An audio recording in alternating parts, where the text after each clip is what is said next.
Hey, New Balance. Nice job.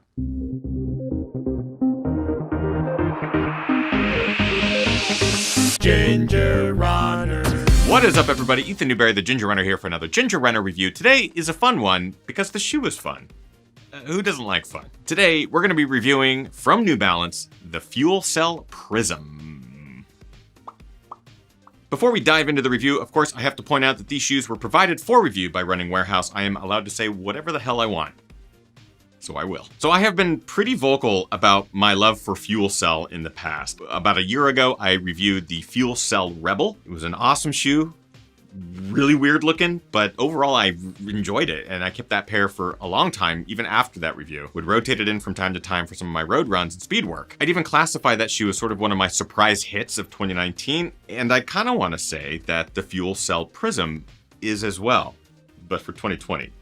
Which is just a great year so far. But the new Prism almost slipped through the cracks for me because it's classified as a stability shoe. But I would certainly say now, having run a lot in this shoe, that is a bit of a misdirection. I more often than not look past stability shoes only because they tend to be really overbuilt. They never really feel balanced or comfortable to me. They act more like a cast rather than a crutch. And I know many people out there, many runners out there have asked, like, why aren't you reviewing stability shoes? And I don't tend to like stability shoes at all.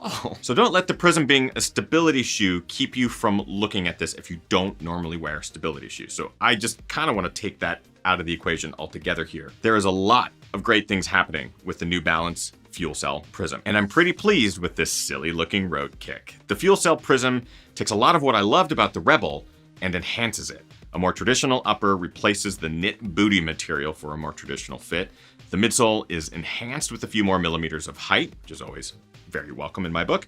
The heel counter has strength and rigidity, while the medial side is enhanced with a denser midsole through the arch for those who needed that added stability, something that I noticed was lacking in the Rebel and I called out in that review. So the New Balance Fuelcell Prism has been a big surprise for me, with a couple of typical yet interesting quirks. So in my reviews, I like to talk about the things that I like and dislike about a shoe. Today is no different. Let's start, as always, with the things I like about the Fuelcell Prism.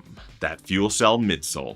I like it. There's more of it. It's not an overwhelming amount of Fuelcell. We're not talking Hoka category or anything where there's a big chunk of midsole underfoot. There's just enough to give you that lovely bounce that Fuelcell is known for, and really help you roll through that gait foot cycle without any interference. It's soft, it's comfortable, it's bouncy. It's got all those good things that I came to love about the Fuelcell Rebel in that midsole. Leading me to my next like, added stability. So one thing with the Fuelcell Rebel was that it lacked a lot of structure through that medial side of your foot. And I noticed it. I don't really need a stability shoe. I don't like a stability shoe, but that shoe lacked a lot of that structure. We have it here.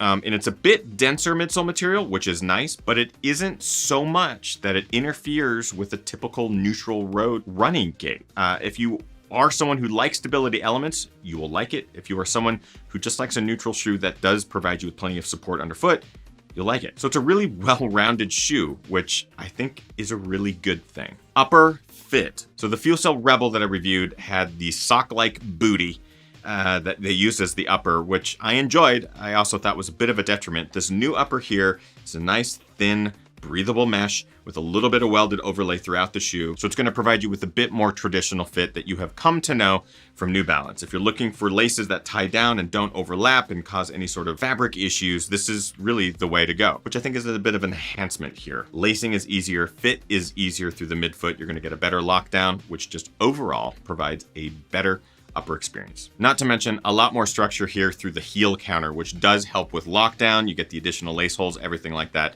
Fit, it's great. Weight, it's a really lightweight shoe. The Fuelcell Rebel was somewhere in the 8.8 ounce range for my size 11, 9.2 ounces in the Prism, which is not a lot more weight, figuring that you added about 4 more millimeters of Fuelcell midsole, an upper that is built with materials that are a bit denser, a bit more durable, while the Rebel might be more designed for a race fit and a race experience. I think that the Prism does a really good job of being just kind of that neutral trainer, a little bit of stability through the medial side, and it does not weigh a ton. That being said, it's not all Saturday morning cartoons and bowls of Cap'n Crunch with Crunch Berries. There are a couple of things that I dislike. Shape.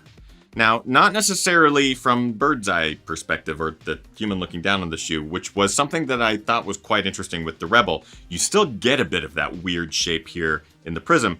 It actually comes with the overall shape of the shoe underfoot. We're getting some convex shaping under the mid and forefoot area. The best way for me to describe how this shoe sometimes feels underfoot is if you take a Skittle and you squish it between your fingers, and it gives you that sort of rounded, flat shape. If you took a blueberry muffin and you squished it and you put that underfoot, or maybe if you just step on a pillow.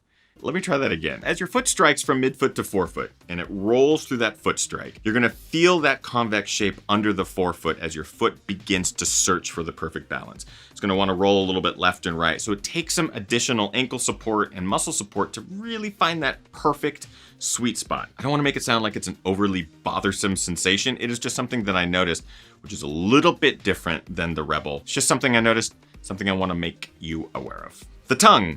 I have just become a huge fan of gusseted tongues, something that sort of incorporates that fit through the midfoot into the tongue build. This one just hangs loose in there. It tends to want to slide off to the side. There's just a lot that has happened in tongue technology in the last few years that I think we can incorporate into this. It's bothersome, and I really noticed it. That also just made me realize that this shoe and pretty much every New Balance ever, the insoles just want to slide on out. I don't know if it's the glue that they use or whatever to keep the insoles in the shoes, but man, every single New Balance, so I noticed that too. And finally, midsole durability. So this was something I did notice in the FuelCell Rebel, and I noticed a little bit in the FuelCell Prism. The FuelCell itself feels great. I really do like that bounce. I think it's really forgiving, has some responsive elements as well, but it does break down the more mileage you get in it. So 100, 150 miles, you're gonna start to feel that FuelCell just flatten out a little bit. You're not gonna get the same life out of it that you did right out of the box.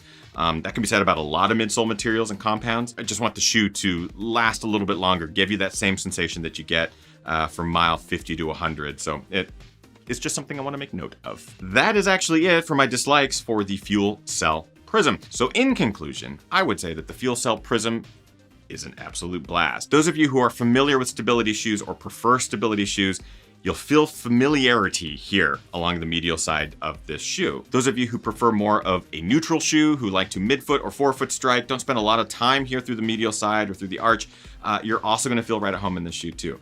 It provides enough stability to help balance out one of my issues with the Rebel, but not so much that the shoe becomes cumbersome, overbuilt, really structured, and wants to fight you throughout your entire foot strike. The shoe is well balanced, comfortable, sporty, springy, and I like it a lot. Let's get more specific.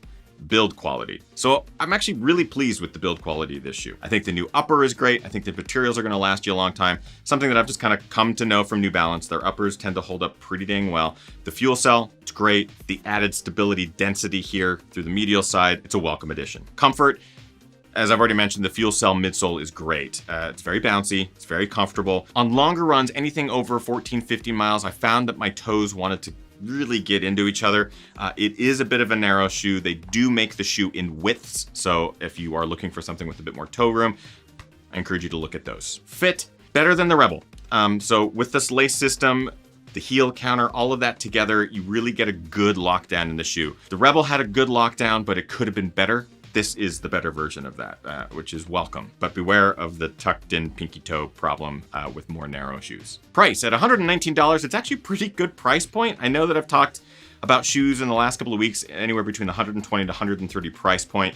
$120 US is pretty dang good for a shoe that's gonna be a fantastic trainer, fantastic for tempo runs, and will last you hundreds of miles. So I think it's a pretty good deal. And a little birdie told me that you can even get the FuelCell Rebel, the shoe that I reviewed last year, for an even better price.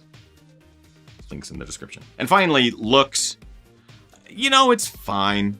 This is not a really dramatic looking shoe. I think the colors are fine. It screams a little bit like a dad's shoe, but there are other color versions. New Balance always tends to do really good spicy colorways and then some more traditional style colorways. I think this is leaning towards that more traditional route, which, you know, doesn't quite tickle my fancy. That being said, that is quite the objective opinion. Bringing us to our final criteria, is the FuelCell Prism a buy, try, or a why? Solid try. I really enjoy this shoe. I've run a ton in it, road, and even some gravel surfaces. It holds up really well. I just did a 14-mile run in it today. and really have no problems. It holds up really, really well. So if you like stability shoes, take a look at it. If you like neutral shoes, don't rule it out. And that is it for my review. If you want to find out more information about the FuelCell Prism or get a pair for yourself, there are links in this description that will take you over to Running Warehouse. They're affiliate links. They cost you nothing. They help the channel out. Consider using them if you want to go grab some gear, whether it's this pair of shoe, another pair of shoes, some gear like nutrition, packs, whatever. If you like this review, make sure you like, favorite, and subscribe to this channel. Clicking the notification bell will update you every time we upload a new video.